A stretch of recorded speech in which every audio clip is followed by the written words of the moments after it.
Muy buen día, han pasado 10 minutos desde las 8 de la mañana, estamos aquí en Tendencias, en Ecomedios AM 1220, en este aire que se puede escuchar también desde la computadora vía internet, lo cual nos permite salir al aire no solamente de 8 a 9, como lo hacemos diariamente, sino también nos puede escuchar en cualquier momento del día y las 24 horas del día y de la noche también, como decía algún célebre político que va a pasar a la historia en realidad por alguna otra cosa más grave, si se quiere, que esta frase, ¿no? Ecomedios.com es nuestra web, también estamos en Twitter, en @ecomedios1220, y en Facebook nos encuentran en Ecomedios 1220 y en las páginas personales de quien les habla, Pablo Galeano, y por qué no también en los, aunque se niegue, en la pata digital de Gustavo Greenspoon, que también hoy nos acompaña, como todos los martes, Orquídeas, aquí en Cadena Eco. ¿Qué decís, Gustavo? Buen día. Buen día, Pablo, y buen día a la audiencia, como siempre. ¿Cuándo vas a caer en la trampa de las redes? Bueno, sociales. Ya que hay tantas trampas que sí, tantas redes. Estoy cada vez más renuente a caer en una nueva, pero... En esta tenés que caer por interés. En fin, entiendo que son necesidades del medio y me gusta adaptarme siempre a las circunstancias más competitivas en cada circunstancia, así que en fin, haremos algún esfuerzo, pero bueno, necesito algún asesoramiento de instalación, ¿no? Algún community manager, como le dicen. Así es. Ahora, ¿no? Así es. Bueno, y hoy no vamos a estar solos haciendo el programa con Gustavo, sino que estamos con Juan Manuel Casela, Cachi Casela, para quienes lo conocen un poco más. Juan Manuel Casela, dirigente radical, hombre de Avellaneda, que se tomó el 17 para venir acá al centro. Efectivamente, me pareció que en un día como hoy era lo más práctico tomarse el colectivo. Está muy bien. Para llegar al centro con mayor velocidad. Y no bien. con mayor comodidad, pero sí con mayor velocidad. Porque viniendo a esta hora de Avellaneda, el colectivo viene completo, ¿no? ¿Por dónde agarra el 17, Cachi? El 17 toma Avenida Mitre derecha hasta el Puente Pueyrredón. Al bajar el Puente Pueyrredón, se desvía a la derecha y toma Montes de Oca derecho hasta la Constitución y de ahí el Metrobús. ¿Por qué sorprende que un dirigente político de la trayectoria tuya, con los años de militancia, los cargos importantes que ocupaste a nivel nacional y todo, se tome un colectivo? No debe sorprender. Pero sorprende. No debe sorprender. Que tal vez se ¿No trata te han de... dicho eso? Qué raro verlo en un colectivo. Alguna vez me lo dijeron y me lo dijeron con sentido elogioso y con sentido crítico, en las dos cosas. Elogioso quizás para vos, pero crítico para el resto de la dirigencia. Quizás, claro, ¿no? Sí. claro. En una actitud prejuiciosa, porque hay gente que me para por acá y me dice, usted es un dirigente honesto, es el único político honesto. No es verdad. Hay muchos políticos honestos. Grandes amigos míos. Yo siempre utilizo el ejemplo de Melchor Cruchaga, que fue un gran legislador durante muchos años y sin embargo una personalidad prístina desde el punto de vista de la honestidad, de la ética. Lo que pasa es que los políticos deshonestos se notan más que los honestos. Los honestos pasamos más desapercibidos. Y tomar el colectivo es una cuestión de comodidad. Me convenía hoy venir en colectivo porque el colectivo es más rápido que venir en auto. Con este lío que hay en el centro es obvio. Sí, terrible. Bueno, de paso le avisamos a la gente que Madero sigue siendo un poco caótico. Ayer era bastante complicado y se notaba la diferencia entre entrar en bicicleta, por ejemplo, un nuevo medio de transporte que se está adoptando cada vez más, y en auto. En realidad nuevo como medio de transporte no es, ¿no? Pero lo estamos utilizando mucho más los porteños, al menos, descubriendo algunas ventajas en días como el de ayer. El 17, viejo tranvía, mi padre siempre contaba, era el lugar donde él estudiaba, era su casa de estudios, camino de su trabajo, que entonces era en la empresa General Electric, ¿no? Sí. El padre de Gustavo y mi familia vivían en la misma cuadra. Ah, sí. Yo tengo entendido que cuadras continuas. En la calle Vélez Arfield, que es una calle larga, sí. Termina la calle, entre Mitre y San Martín, y al comienzo de Vélez Arfield y San Martín vivía la familia Greenspoon, que yo conocí desde niño y aprecié enormemente. Y Juan Manuel Casela Piñeiro, el padre de Cachi, mi viejo siempre me lo mencionó como un mentor de su formación, un hombre al cual siempre él se detenía camino de su zaguán, en el zaguán de los Casela, a escuchar atentamente. A reunirse a charlar de política, efectivamente. ¿Qué diferencia notás entre esa época y la de ahora? En cuanto a la charla de la política, el contenido, hasta la cantidad y el volumen de charla política que hoy por hoy quizás no se da tanto en ambientes que no son endogámicos como puede ser un partido político, ¿no? O medios de comunicación. Dos cosas noto. Primero, el menor caudal de discusión política. Sí. cuando yo era joven, cuando yo era un chico, la política era un tema del café. Claro. La gente hablaba de fútbol, de política y también de mujeres de vez en cuando. Sí, sí. Entonces, Van todo de la mano, pues. pero la política era un tema cotidiano. Aún en malos momentos del país donde había mucha confrontación, la política era un tema. Sí. Ahora me parece que ha dejado de ser un tema. Para el hombre común hay un alejamiento de la política, una especie de indiferencia frente a la política. Eso es el primer asunto. Y el segundo asunto es la menor calidad. La menor calidad de la discusión. La menor calidad de la discusión. Hoy la discusión pasa más por elementos laterales que sobre la sustancia de la política. Y me parece que los dos elementos que estoy señalando son negativos, porque le restan dimensión a la participación popular en la política. Ya Maquiavelo hace siglos decía algo así como, o planteaba algunas fórmulas que quizás eran tomadas en cuenta por alguna dirigencia, la de mayor jerarquía, ¿no? Pero quedaba ahí. Hoy estas fórmulas parecen haberse popularizado mucho y eso ¿crees que bajó también el nivel de la discusión? Sí, yo creo que hay poca discusión de fondo en la Argentina.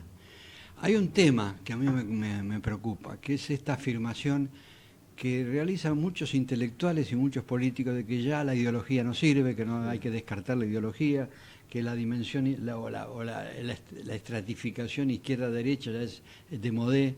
Eso es una falsedad enorme. Primero, las ideas son esenciales para hacer política. Las ideas tendientes al mediano o largo plazo, a la caracterización de la sociedad y su futuro. En segundo lugar, lo de derecha e izquierda, cuando decimos que la confrontación derecha-izquierda no existe más, lo que estamos reconociendo es que la derecha se apoderó de todo.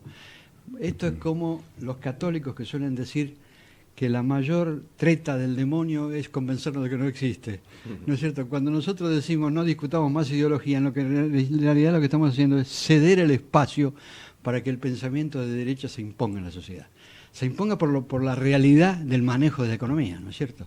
Entonces me parece que eso le quita dimensión, le quita posibilidades al debate político en Argentina. ¿Mérito de la derecha o desmérito o incapacidad las dos de cosas, otra las cosa? dos Pero cosas. es un fenómeno que creo, me permito acotar, un fenómeno más integral. Hoy ya pareciera ser que no son debates de legítimas batallas políticas, sino cruzadas culturales, ¿no? Donde la concepción de hacer política se contrapone contra otra concepción. Entonces, de ahí que todo es tan relativista, digamos, porque que todas son verdades relativas que chocan entre sí hasta cuestionar la misma realidad desde conclusiones desde perspectivas absolutamente contrapuestas y conclusiones igualmente contrapuestas, ¿no? Bueno, y se llega al paroxismo esto de las realidades alternativas, ¿no? Que no es solamente un fenómeno local, sino que en la política es un fenómeno cultural de todo Occidente. Fíjense una cosa, Alfonsín decía que si el Estado no planifica, el Estado democrático no planifica, los sectores económicos planifican en su beneficio, ellos sí planifican. Y además, suelo decir, y repito ahora, que el mercado es un mecanismo eficiente de creación de riqueza, pero tiende a la concentración. Entonces, si nos liberamos a la acción del mercado, terminamos con una sociedad de muy pocos ricos y muchísimos pobres. ¿Qué es lo que está pasando en este momento? ¿Está pasando eso ahora? Sí. Está pasando, indudablemente. La Argentina del 30% de pobres es un fenómeno de los últimos 10 años, 15 años. Por lo tanto, hay un retroceso en la calidad de la dimensión social del país. Y ahí eludir el debate por vía de decir las ideologías no existen es una forma de continuar en un camino de concentración y de privilegio.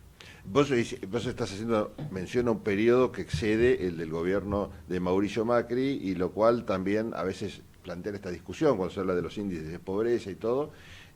También se plantea esta discusión, bueno, es culpa de Cristina, o bueno, es culpa de Macri, que cambió el modelo. Esto trivializa un poco la complejidad del tema, ¿no? Sí, digamos que me parece a mí, sin ánimo de acotar la importancia del comentario de Cachi, me parece que trasciende cualquier circunstancia de ciclo político particular, ¿no? Digamos, a veces la falta de ideologías no se declama tanto, pero se practica. Es una suerte de optimismo naif de la política, una especie de este argumento de la revolución de la alegría, ¿no? Esto es una desideologización absoluta en el mensaje. Y yo también creo que como tantos otros la encuentro peligrosísima. Bueno, pero yo lo que quiero decir es que al hablar de dos gobiernos que en principio en el debate superficial se plantean como antagónicos, el de Cristina y el de Macri, y al ver números de la pobreza que en realidad siguen preocupando y parece que nada ha cambiado en lo profundo como para cambiar esta tendencia, uno puede meter en la misma bolsa tranquilamente a Cristina y a Macri como culpables, si se quiere, de todo esto. Yo diría que desde el punto de vista cronológico el problema comienza con Menem. La privatización, la desregulación, la apertura indiscriminada generan un marco económico global que favorece el crecimiento de la pobreza. Sí. Me hago cargo de un periodo particular. El 2001, la crisis del 2001, impulsó el crecimiento de la pobreza necesariamente porque el Producto Bruto Argentino cayó más de 10 puntos. Entonces, en un momento determinado, el 50% del país era pobre. Claro. La recuperación de los primeros 2 o 3 años del kirchnerismo se detiene en el 2008-2009 y de ahí la pobreza se estabiliza. No le echo la culpa a Macri, acompaño a Macri en un sentido, en el enunciado del objetivo de pobreza cero, que algunos dicen que es una exageración, porque Bueno, ¿no? Pero digo, como símbolo de lo que se busca, está bien planteado. Ojalá que las políticas que se ejecutan desde el gobierno contribuyan a que en algún momento disminuyamos consistentemente la pobreza en Argentina. Bueno, y tengo que preguntarte obligatoriamente si las políticas que ves que hasta ahora se están implementando van en este sentido o van hacia una concentración más grande, porque lo que dicen algunos, Gustavo puede decirlo mejor, pero es que todo este sistema de endeudamiento y déficit fiscal, en fin, 3 o 4 variables que parece que solamente se ajustan o pueden tener algún futuro en función de más ajuste con los jubilados, con los que menos tienen las pymes. Yo diría que me parece que hay elementos contradictorios en la política del gobierno. En primer lugar, la opción por el gradualismo es correcta.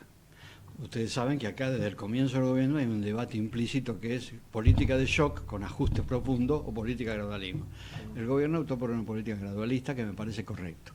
Eso implica el riesgo del endeudamiento, porque para disminuir el gasto público, achicar el déficit hace falta tiempo y mientras hay déficit hay que financiarlo y si no se quiere aplicar una política de ajuste brusco hay que endeudarse.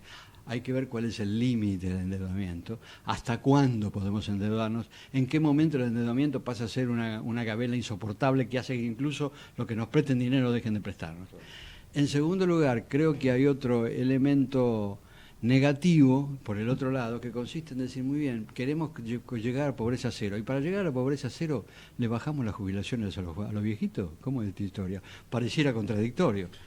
A lo mejor el ahorro que el Estado va a tener por el cambio de la fórmula de cálculo de los aumentos jubilatorios está bien orientado por otra vía de otras políticas laterales, trabajar para disminuir la pobreza. Pero en el primer impacto del muchacho... un poco de ruido, claro. Parece, claro, sí, el primer impacto... Me decís pobreza serio y le bajás la jubilación a los que menos cobran. Cobran. Por ahí pasa la cosa. Vas y atacás el empleo público quiero también. Quiero agregar otra cosa. Sí. Yo de ninguna manera tengo prejuicios con relación a la gente que proviene de la universidad privada o de la empresa privada. La universidad privada y la empresa privada son buenas cosas. Pero ¿qué pasa? Ser ejecutivo de una empresa privada genera un tipo de comportamiento totalmente legal, pero un tipo de comportamiento que es maximizar la rentabilidad empresaria. Ese es el objetivo de un buen ejecutivo. ¿Qué le pido yo a un ejecutivo de una empresa donde soy socio? Que lleve la rentabilidad al mayor nivel posible. Claro. Eso trasladado al Estado no funciona así. Hay que actuar de otra manera, hay que cambiar la forma de pensar. Y me parece que eso cuesta. Entonces, eso se expresa, por ejemplo, en la existencia de conflictos de intereses muy notorios. El otro día una mujer muy Eso inteligente... ya no pasa por una mentalidad, pasa por algo más grave. Claro, ¿no? pero digamos que no ven el problema, o parecen no verlo. El otro día Delia Fernández Rubio, actualmente presidenta de Transparencia Internacional, a la que conozco bien desde hace muchos años, a la que considero muy inteligente, muy bien formada desde el punto de vista intelectual y con un carácter duro. Que asumió hace poco. Que asumió hace poquito, asumió hace poquito. Doña Fernández Rubio dijo, el conflicto de intereses es la antesala de la corrupción. Ojo al pomo. ¿Por qué hay conflicto de intereses con Aranguren y Shell, hay conflicto de intereses con Caputo y la empresa Caputo. Con Quintana. Con Quintana. Farmacista. Entonces, El propio Macri y el Correo. digo, esto no estoy imputando irregularidades, digo que corremos el riesgo de confundir el interés público con el interés privado otra vez. Ya Cristina lo llevó al máximo, la confusión entre lo público y lo privado, porque ella consideraba que el Estado era de su propiedad y eso incluía los dineros del Estado. Claro. Pero me parece que acá hay que evitar esto, hay que prever, hay que prevenir que se produzcan este tipo de conflictos. Sí, es grave, ¿no, Gustavo? Bueno, por lo pronto es llamativo, hablando siempre en términos más estructurales, ver en la política en estos tiempos la carencia, casi te diría que irredenta, porque es como que hay abulia al respecto de la ética pública. Me parece a mí que sin aparecer con posturas eticistas y formalistas, la ética pública es un elemento indispensable de conducta pública. Así que la existencia de conflictos de intereses, el argumento es mientras yo no intervenga en el conflicto o en el problema, no conflicto, en el problema de mi ex empresa, tengo la situación salvada. Bueno, no es exactamente así. Hay otras normas de ética pública, me parece, que tienen que ver con estar de un lado y de otro del mostrador de manera inmediatamente sucesiva, que no eran tan comunes en otros tiempos, ¿no? En política hay que dar el ejemplo de forma exagerada. ¿Coincidís con ese? Eso es lo que pensaba Ilia. Por eso Ilia invirtió la carga de la prueba cuando se trata de imputaciones de corrupción a funcionarios públicos. Es el funcionario el que tiene que probar que sus dineros son decentes.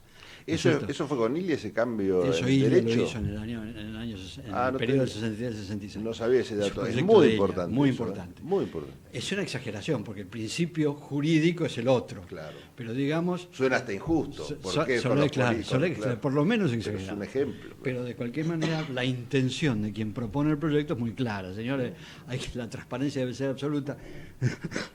Perdón. A tal punto que se invierte la carga de la prueba. Hasta claro. el punto que se invierte la carga. Pero ¿eso por qué?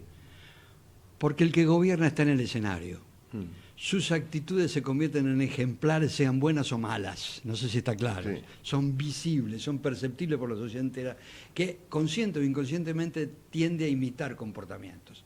Especialmente los comportamientos incorrectos. Porque si el presidente roba, si el ministro de Planeamiento roba, si el cocinero, el chofer y la empleada del ministro de Planeamiento se enriquecen, ¿por qué no me voy a enriquecer yo? Está permitido, ¿no es cierto? Entonces, ese es el riesgo enorme del mal ejemplo que viene desde el poder.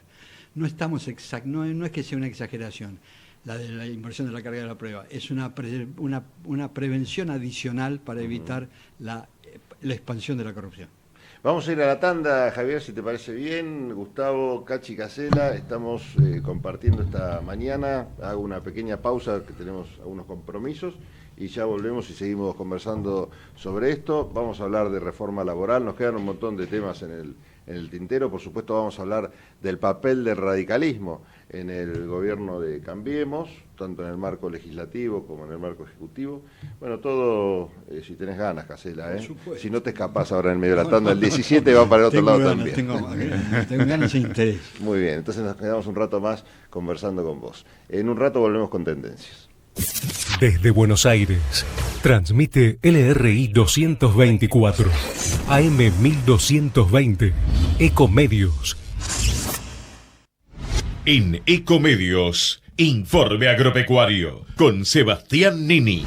El Mercosur exigirá mayor cupo agrícola para cerrar acuerdo con la Unión Europea. Los ministros y funcionarios de Relaciones Exteriores y Comercio de Argentina, Brasil, Paraguay y Uruguay se reunieron anoche en el Palacio San Martín para ultimar detalles de la negociación en curso que apunta a sellar un acuerdo de asociación con la Unión Europea.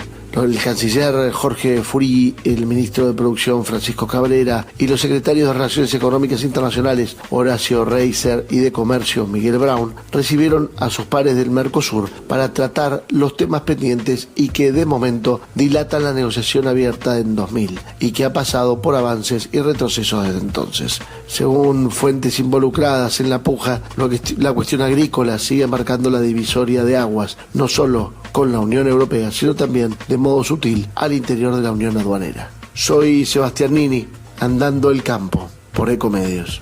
Informe Agropecuario en Ecomedios por Sebastián Nini. Vamos la radio, somos tu voz. Vamos con Eco, siempre la verdad y la mejor información. ¡Ay, pero qué tarde que se me hizo!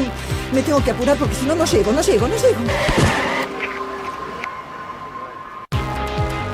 No. ¿Pero seguro? ¿Qué problema? Bueno, vamos a encontrar una solución. Bancame ahí que en 2 minutos estoy con vos. Bueno, vos ahora te tenés que ir. Sí, pero yo quiero hablar de esto ahora. Cuando llegue a casa te llamo. 3 de cada 10 muertos en el tránsito son peatones. Cruzá siempre por la senda peatonal o esquina, respetando los semáforos. Allí, todos los vehículos deben darte prioridad. Luchemos por la vida. Señor productor, los medicamentos mal empleados en el ganado pueden afectar la calidad del producto, la salud de los consumidores y restar mercados. Para evitarlo, es muy importante consultar con su veterinario antes de administrar cualquier medicamento, respetar los periodos de carencia y no enviar el ganado a faena antes del plazo estipulado. Con la ganadería, ganamos todos. Instituto de Promoción de la Carne Vacuna Argentina. Podés vernos en vivo en ecohd.com.ar. Conectate con nosotros. youtube.com/ecomedios1220. Estamos escuchando Tendencias con la conducción de Pablo Galeano.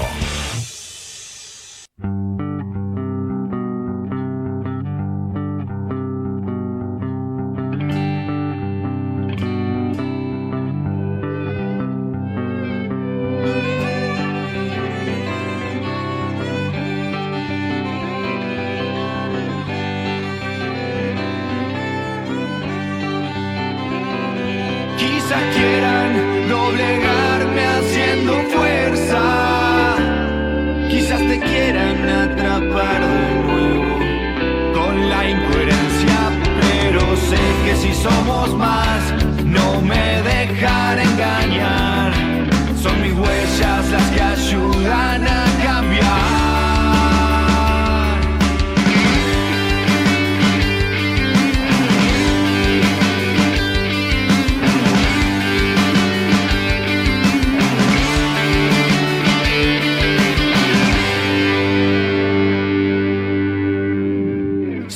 Suspiro es el aliento de mi pérdida.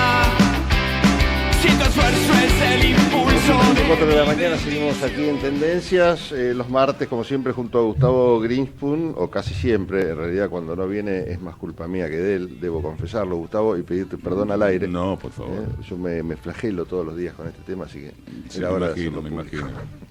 También aparte con... sucedió no más de 2 veces, que yo sí, recuerdo. Sí, es cierto, de exagerado que soy. Cachi Casela nos está acompañando hoy, el hombre que se tomó el 17 para venir hasta acá en un día soleado. Bueno, nada mejor que para muchos pasear en colectivo, ¿no? A veces está quien le gusta más el colectivo por esta cosa de también pasear un poco, cuando se puede, ¿no? Cuando se viaja bien, que el subte donde uno anda medio metido adentro de esos pozos, túneles que recorren la ciudad. Cachi, gracias por venir de nuevo. Estábamos haciendo le contamos a la gente que recién se sumó al programa, una especie de mapeo de la situación general del país, y nos quedó un tema por tocar, entre otros tantos en realidad, que tiene que ver con lo laboral, ¿no? Algunas reformas que el gobierno también planteó, y bueno, algunas voces que se escucharon críticas, entre ellas de parte del propio radicalismo, ¿no? Digo de parte porque no todo el radicalismo se pronunció en ese sentido. Palabra autorizada, permitime acotar la de Cachi, obviamente por su condición y trayectoria, pero además por haber sido, le digo esto para los oyentes más jóvenes, ministro de Trabajo durante el gobierno del doctor Alfonsín. Así es. Bueno, ¿cómo ves el tema, Cachi? Bueno, yo me manejo con la información que proviene de los diarios, porque acá se está produciendo un proceso de negociación con la corporación sindical, es obvio. El programa de reforma laboral que apareció en los diarios tiene dos elementos positivos, Primero, la lucha contra el trabajo en negro, el trabajo precario, el trabajo clandestino, que es muy importante porque abarca el 40% del mundo laboral.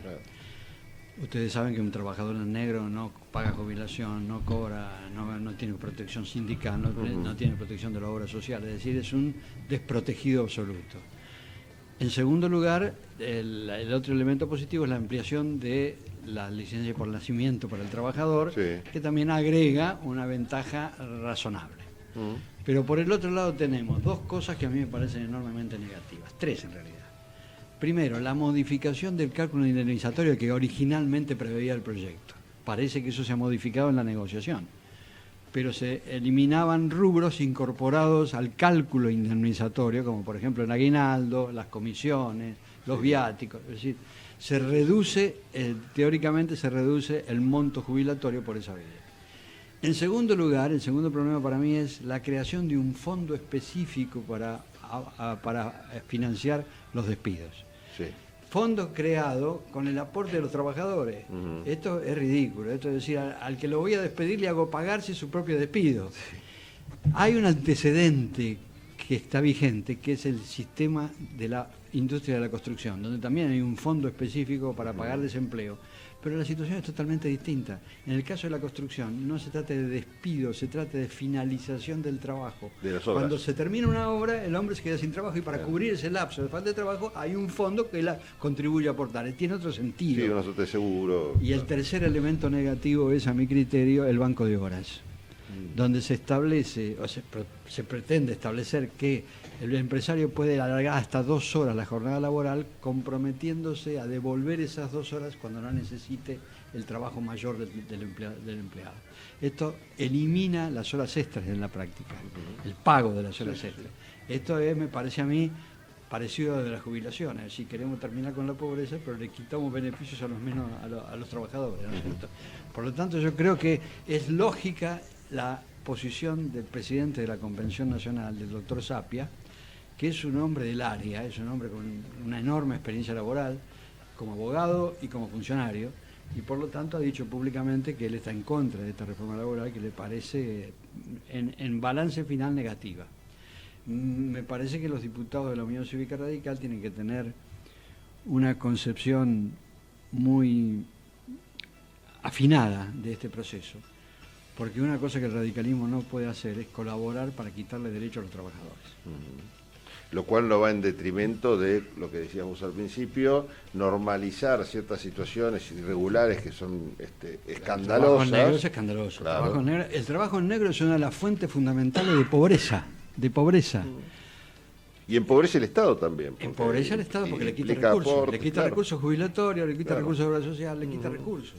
Por supuesto, es una situación que es intolerable. Desde el punto de vista social y desde el punto de vista económico es intolerable. Y ni siquiera este planteo está tampoco planteando la necesidad de ir en contra de lo que se puede hablar de una modernización o adaptarse a las nuevas reglas también del trabajo. Bueno, a mí me parece que el propósito... Porque alguien te puede acusar de decir, bueno, está bien, pero las reglas de juego cambiaron, el trabajo cambió. Es que efectivamente las reglas de juego cambiaron y van a cambiar más en el futuro inmediato. Sí.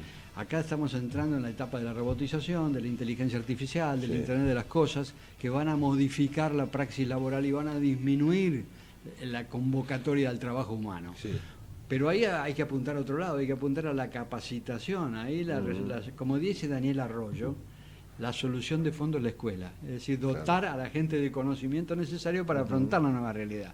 No se trata de favorecer a un sector a otro, se trata de crear las condiciones objetivas para que la mayor parte de la población esté dotada para afrontar el nuevo tipo de técnica laboral que se va a aplicar. Ustedes prestaron atención a la generosidad de Casella de traer la mención de un político que está en otro partido político. Hay que ver si la gente de masa está generosa a veces de citar radicales. No se trata de generosidad. No, hay bueno, dos personas que yo leo siempre cuando se trata de estos temas. Daniel Arroyo es uno y Agustín Salvia es otro. Agustín Salvia es la UCA, ¿no es cierto? Tienen una visión objetiva, consistente y seria de los problemas laborales. y de los problemas sociales en Social, Argentina. Por lo tanto, no me importa a qué partido pertenezca, me importa que su pensamiento sea el correcto. Bueno, igual yo destaco que sos generoso igual. Yo si me permiten contribuir al debate, yo creo que siendo que es una problemática que necesariamente hay que encarar, hay que tener una visión hacia adelante y no solamente verse absorbido obviamente por la coyuntura, las problemáticas de modificaciones más estructurales, me refiero de la vinculación relacional, digamos, en el trabajo a partir de la incorporación eventual de una mayor densidad tecnológica en la función de producción. Lo que digo es una discusión que a veces se utiliza de manera un poco distractiva para disimular los ajustes de las propuestas presentes, ¿no? Uh-huh. Y en ese sentido, si hay algo que yo rescato del paquete de propuestas, tiene directa vinculación con la reducción del costo por despido al que hacía referencia recién Cachi. Esto se vio, digamos, en el debate público, sucedió hasta aquí, por supuesto falta todavía la ágora del Congreso, digamos, que es la más importante. Se vio planteado en términos de que hay que recuperar los incentivos a la inversión. Ahora, si hay algo que adolece la reforma, es de una falta de vinculación del paquete de eventuales reducciones en el cálculo de la indemnización. Básicamente no incorpora las horas extras, se incorpora el aguinaldo y no las horas extras, producto de esta última negociación de la que hacía referencia también Cachi. Que no tener ninguna vinculación con compromisos empresariales o patronales a mayor empleo, mayor producción o mayor productividad, que son todos dimensiones críticas para el objetivo declamado y que no son difíciles de medir, porque la propia FIP lo puede hacer. El mayor empleo, porque obviamente estamos hablando de empleo registrado, la mayor producción surge de balances, y la mayor productividad son demostraciones de compromisos de inversión real que son también fáciles de cotejar y de exigir. Digamos, no tendría un problema de implementación práctica dificultado, ¿no es cierto?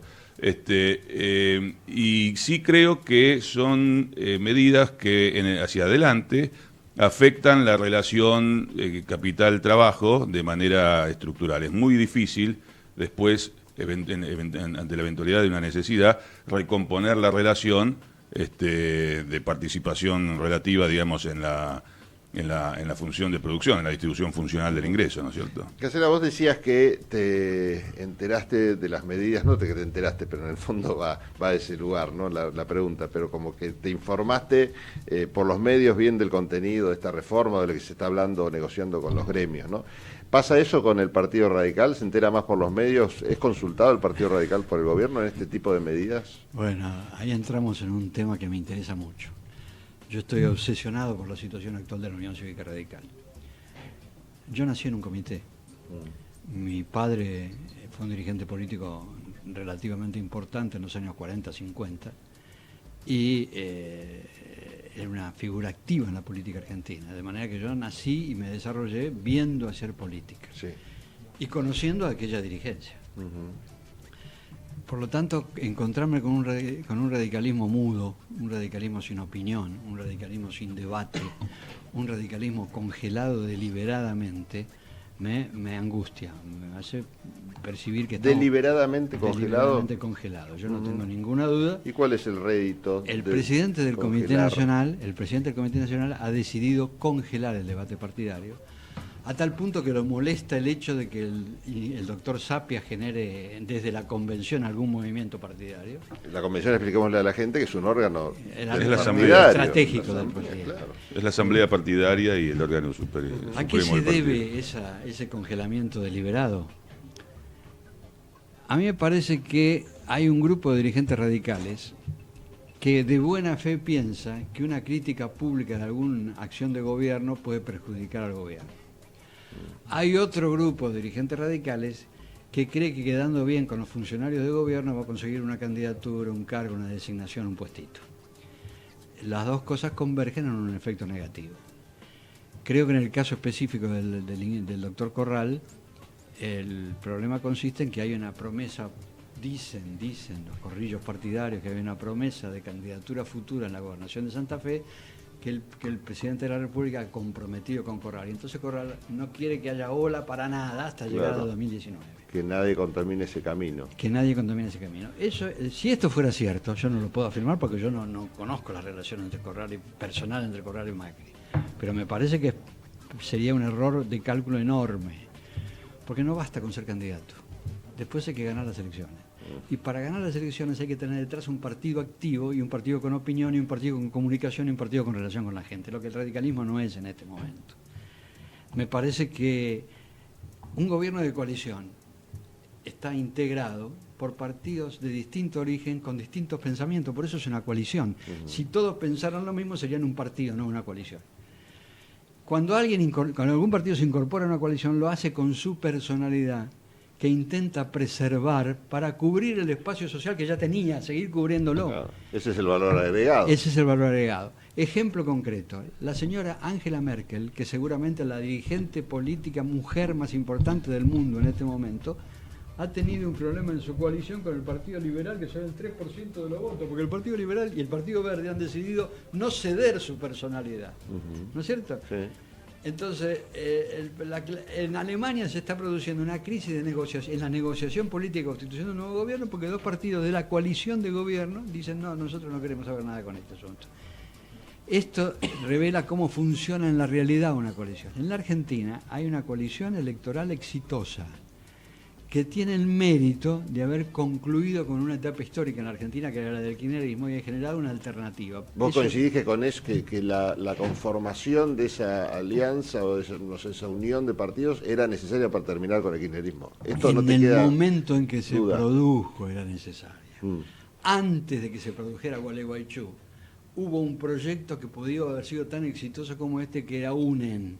Sí, pero claro. ese proyecto fue deliberadamente saboteado desde adentro del radicalismo. Desde adentro del radicalismo. Desde adentro del radicalismo. ¿Por quién? Por los que hoy Y lo- están en esta línea que vos comentabas. Yo era secretario del Comité Nacional, soy testigo del proceso, porque además era uno de los dos negociadores en UNEN.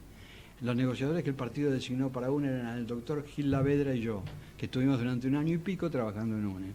Yo percibí el cambio de idea de la conducción nacional del partido, que en ese momento estaba en manos del doctor Sanz.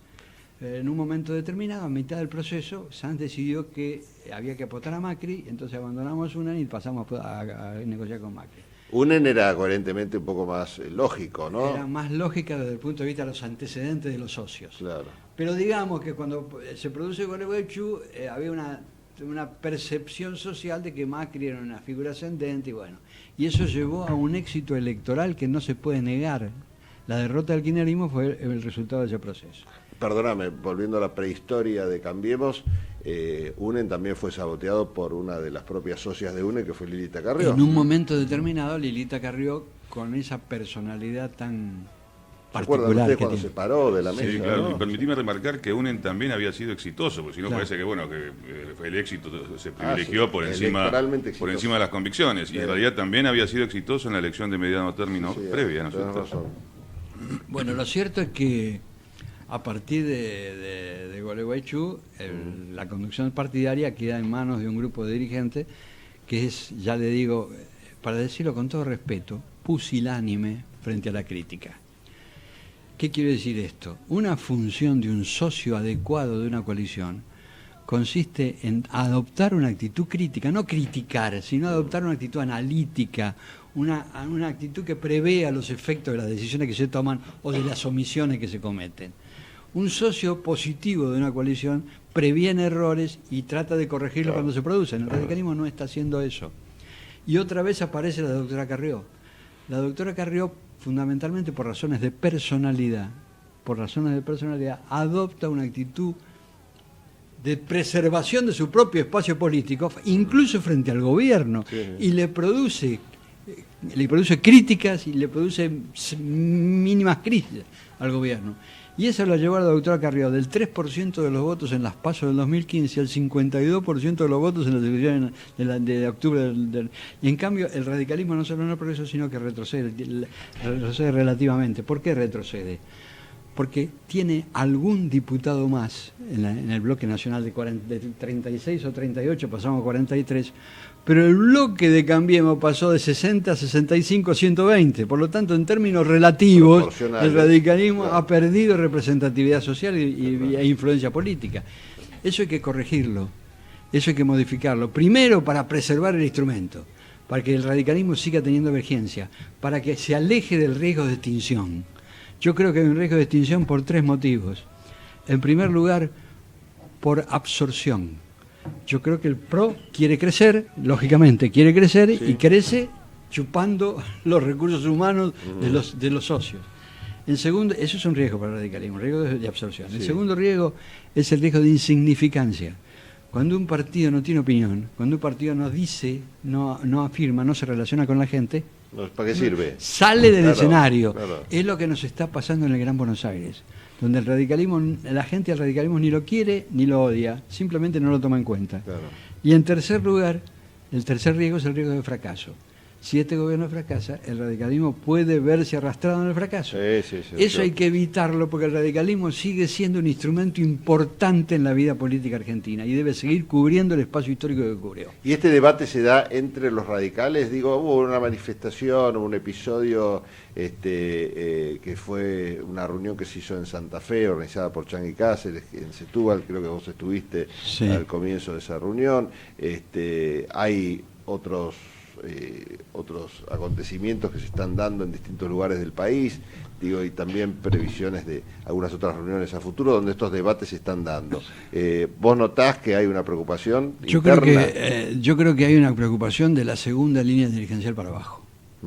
Creo que la primera línea dirigencial, constituida por poca gente en este momento, uno de los problemas de la política argentina es el bajo caudal, la baja cantidad de dirigencia política, pocos dirigentes. En el radicalismo hay una camada dirigencial, que serán 15 o 20 personas, que manejan, que controlan el funcionamiento del partido en este momento. Sí. Pero me parece que debajo de esa línea superior existe una segunda línea, una tercera línea y una masa de afiliados que está preocupada por el destino del radicalismo. La diferencia consiste en que la conducción real del partido, este grupo de 15 o 20 dirigentes, tiene coherencia de acción, y en los que estamos en una actitud crítica estamos dispersos e inorgánicos. Me parece que hay que hacer todo un trabajo de reconstrucción del tejido interno del partido. En ese sentido, Setúbal fue un episodio importante porque expresó un estado de ánimo. Fue una reunión de 500 personas que por su número simplemente es importante. Sí. Pero va a haber otro proceso importante que se va a dar este fin de semana. Hay renovación de la Convención Nacional de la Unión Cívica Radical. El doctor Corral termina su periodo de gobierno partidario y se elige el nuevo presidente del partido.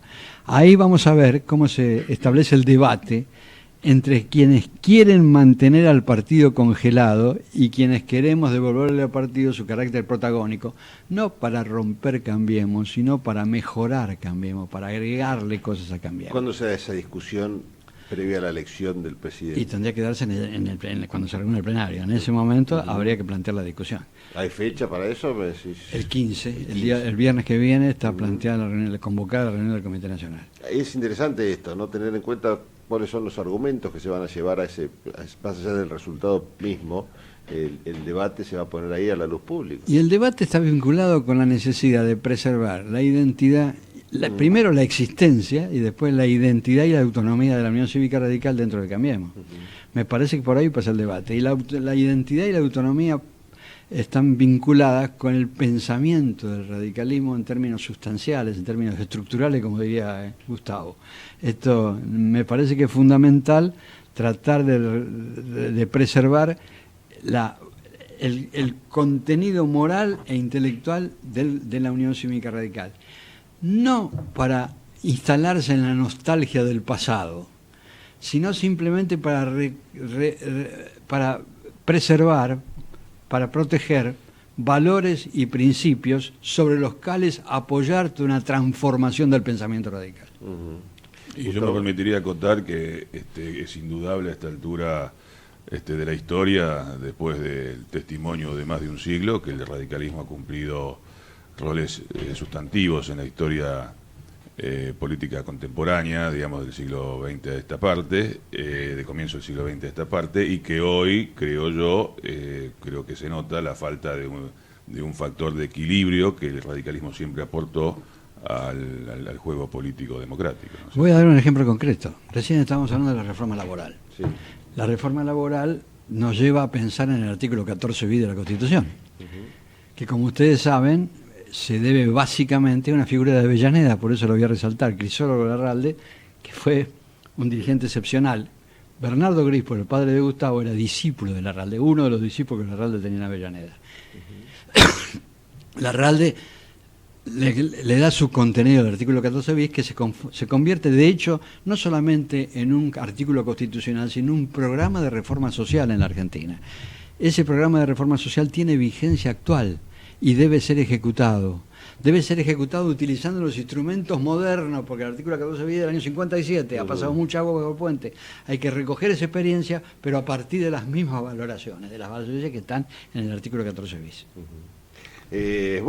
Creo que el papel del radicalismo es interesante tener el dato de esta reunión de delegados radicales que va a elegir la nueva conducción del partido a nivel nacional. En la ciudad de Buenos Aires hay que recalcar también que sería un debate que quizás en otros distritos no se da, porque el radicalismo no forma parte de una alianza de gobierno con Rodríguez Larreta, sino que está el radicalismo puro, si se quiere, compitiendo, y hubo una elección interna donde algunos radicales se debatieron entre pintarse un poco de amarillo o seguir con el color rojo y blanco, y claramente ganó, y por bastantes más votos, votaban nada más los afiliados radicales, los que querían seguir siendo radicales, ¿no? Y diferenciándose del gobierno, por lo menos local. Es interesante saber que existe todavía dentro del radicalismo, por lo menos eso, ¿no? En algunos distritos, este debate que ustedes están planteando a nivel nacional. Sí, pero hay que darle dimensión, hay que profundizar ese debate. Reitero, no debe ser un debate nostálgico, sino que debe ser un debate sobre valores permanentes, pero con ideas de futuro. ¿No es cierto? Eso es lo que hay que lograr articular los valores permanentes con una visión moderna de la política. Porque el radicalismo puede quedarse en la nostalgia y entonces se va a extinguir de a poquito a medida que se van muriendo los viejos, ¿no es cierto? Pero me parece que el otro camino consiste en decir, reivindicamos estos valores centrales que le dan identidad al partido y los aplicamos para llegar a estos objetivos modernos de contenido de futuro. Partiendo de la base, y eso me parece que con esto debería terminar mi intervención, partiendo de la base de que el futuro se construye. El futuro no es fruto del azar, de la suerte, de lo que pase. El futuro se construye. Un dirigente político tiene que saber que su misión básica es construir el futuro en democracia. Y me parece que en ese sentido, partir de valores permanentes es una base de sustentación importante para sostener los cambios estructurales que necesita la política argentina. Casela, vos mismo marcaste tus tiempos, así que te agradecemos muchísimo el hecho de haber estado acá, mirá, con una puntualidad inglesa. Estamos a un minuto del cierre, así que qué mejor conductor del programa de hoy que el mismo Cachi Casela, a quien agradecemos en serio que haya estado acá. Le agradezco a usted. Exactamente. Bueno, nosotros nos reencontramos mañana, como todas las semanas, a las 8 de la mañana, aquí en Tendencias. Gracias, Gustavo. Seguramente te quedaron 200 cosas en el tintero. Sí, pero bueno, embromate, así es la realidad. Embromate. Echarle la culpa al señor del 17. No, la verdad que ha sido interesantísimo escuchar y me parece, para cerrar, me permito hacer esta reflexión. No solamente son los principios y valores, también son resortes más modernos de la estructura partidocrática. El partido necesita de ayornarse a estos tiempos, de modificar algunos aspectos de su funcionamiento, algunos aspectos de su, mejorar su calidad de representación, ¿no? Bien, Gustavo. Terminaste sacándote las ganas y terminaste vos el programa. Gracias. Sí, es incontinencia. Bueno, muchísimas gracias en serio a los dos, Cachi, especialmente a vos por haberte venido al programa. Bueno, obviamente no fue la primera y no será la última vez que te des una vuelta por acá. Gracias. Nosotros nos reencontramos mañana a las 8. Gracias, Javier Martínez, José Venturini, Luisa Inazo, Dedos, que es nuestra mascota, también a Alfonsa. Tenemos una mascota conejo, Gustavo, te cuento por si en algún momento te la cruzás. Bueno, mientras no se la cruzo mi perro que pesa 43 kilos. Se la va a morfar. Y bueno, y toda la gente que nos ayudó a hacer tendencias, el amigo Tinta Cruel, un artista que seguramente va a reproducir parte de esta nota en alguna obra de arte de las que él hace con tinta china. Nos reencontramos entonces a las 8 mañana. Chau. Vení a Jujuy. Tiene todo lo necesario para que tu estadía sea inolvidable. Sin recorrer grandes distancias, podés conocer cerros multicolores, salares, desiertos o selvas. Variada hotelería, singular gastronomía y vinos que estremecen te harán vivir experiencias únicas. Energía pura. Vení a disfrutar. Jujuy te invita. Más información en www.turismo.jujuy.gov.ar. ¿Andás necesitando una moto que te lleve de acá para allá? Entonces, pedí tu préstamo Tu Moto UVA en Banco Provincia. Te financia al 100% y hasta en 48 cuotas. Conocelo mejor en bancoprovincia.com.ar. Descubrí tu vocación docente. Elegí Enseñar es un programa para que estudiantes de los últimos años de secundaria conozcan el mundo de la docencia. Más información en buenosaires.gov.ar/educación. Buenos Aires Ciudad. Vamos, Buenos Aires. Soy Paula Pareto. Yo disfruto del judo y esa sensación de poder más, más y más. Pero también existen otras formas de sentir placer, que te dejan roto y vacío, como la adicción, que no te deja elegir y al final tampoco te da placer. Llámanos al 0800-222-5462 y trabajemos juntos para poder ayudarte. Elegí disfrutar la vida. Es un mensaje de la Cámara de Diputados de la Provincia de Buenos Aires. ¿Sabías que en un minuto se pierden 10 litros de agua? Eso es 5 veces más de lo que se aconseja tomar por día. Cerremos la canilla al cepillarnos los dientes. Cuidemos juntos el agua. Es un consejo de AISA.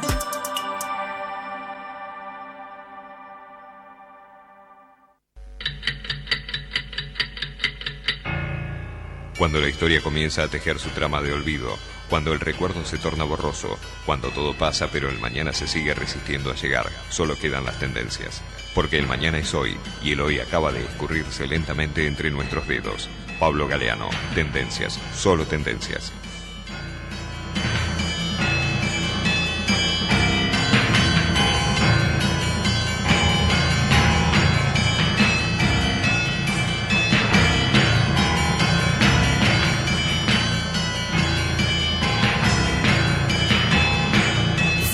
Desde Buenos Aires, transmite LRI 224, AM 1220, Ecomedios,